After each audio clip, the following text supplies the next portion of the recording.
Hello, my name is Rod and I am the Blind Model Builder. I want to start out with giving a shout out to Woody over at Woody Scale Models.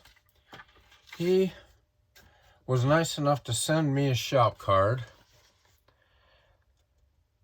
and as soon as my shop cards are ready, I will start sending them out. But as with life, nothing goes as planned. Today, I'd like to do a Cars and Coffee hosted by LeftCoastModelCarBuilds. When I first started the channel, I had some people ask me about my previous builds, and I thought, this would be a great opportunity to show you guys and gals exactly what kind of stuff I started with and how my progression has gone.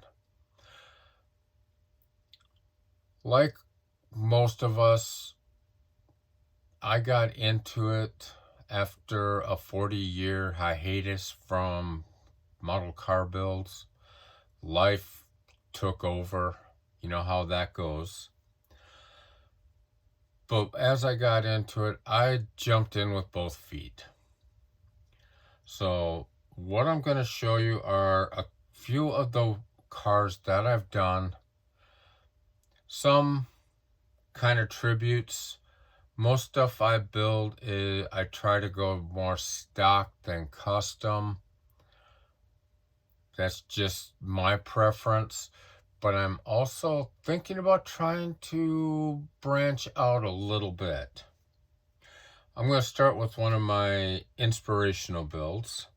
For those that watch Roadkill or remember the show Roadkill, you should recognize this guy. I've still got to get some decals made up for the back. Roadkill. Now this is one of my early builds.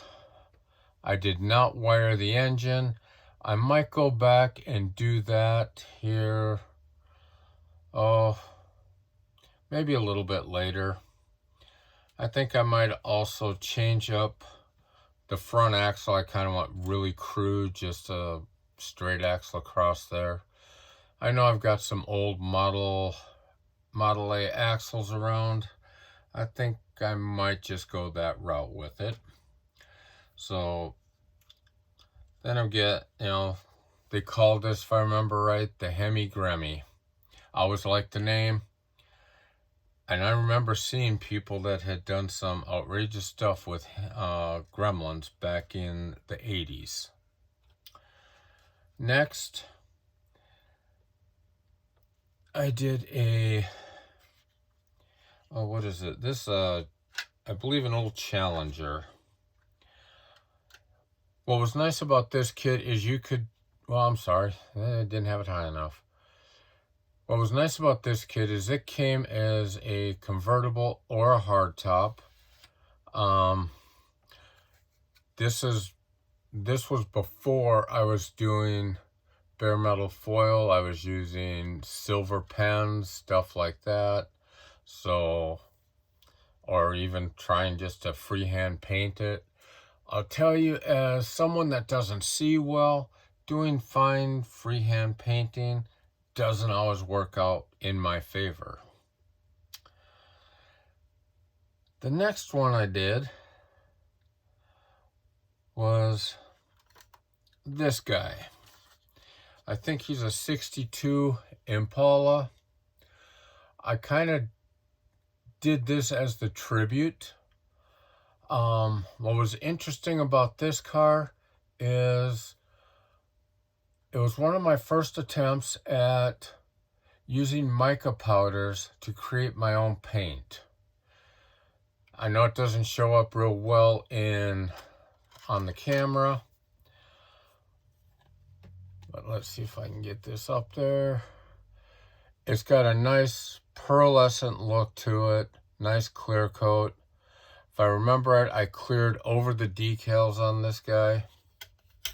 Again, this one was prior to me wiring up my motors. I was just doing some freehand painting, a little bit of detail in there. And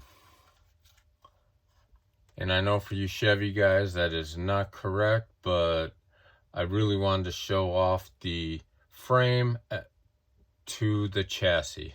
That's why the chassis is not black. And yeah, I'm actually pretty proud of this one, at least from where my experience level was then to where it is now. Next, I did the 73 Cougar. This guy was painted with the MCW avocado green paint that was oh so popular back there in the 70s. I remember back then I absolutely hated it, but I don't know why. As I've grown older, it's kind of grown on me. And what was nice about this kit is it had the molded in half vinyl roof. So it made it easy to paint, didn't have to do anything real serious there. And again, I think this was done with a Molotov marker. The engine compartment on this, pretty basic. Have not done any wiring yet. I think I was just starting to think about it.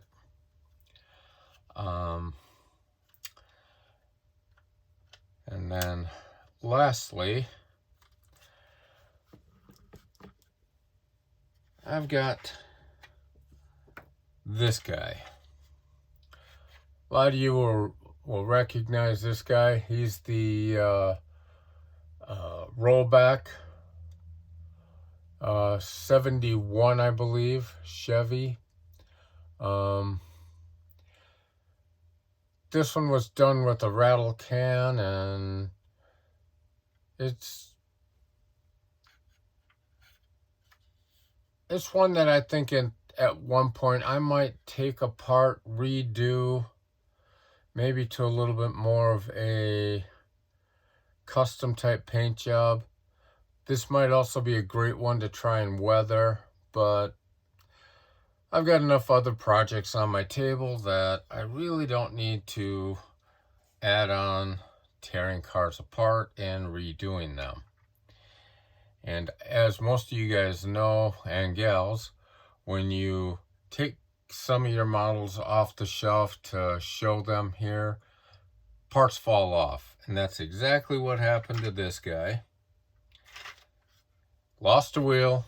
Wheel is here, so yeah, we will take care of that. That is one of the things I did do with this kit. I actually did my first attempt at weathering. As you can see, I put the tire marks in there. For my first attempt, I think it turned out all right. And let's see if there's anything else that jumps out at me. I guess I got this one right here. Of course, it's all dusty. This one here was also done in a mica powder. It's my first shot at trying to put oversized wheels on a 60s car. Actually turned out pretty good. I don't remember what the engine looks like on this, to be honest with you. Okay, yeah. It's not wired, but put the Hemi in there. I'm thinking this is going to be an easy one to wire up. So I might actually attempt that here in a little bit of this downtime I have, being that it's so darn cold outside. But we'll see how that goes. We're going to try and get a couple other projects prepped, ready for paint prior to warm weather coming. I'm hoping in the next couple of weeks that'll happen. So I guess with that, I'm going to let you guys go. Well, one other thing I wanted to mention is, and I think I've mentioned it in some of my prior videos, I am not sponsored, so if I'm showing you any products or anything like that, it's just from my use. It's my experience using it. So with that, I will let you guys go. You guys have a great Sunday afternoon. Take care. Bye.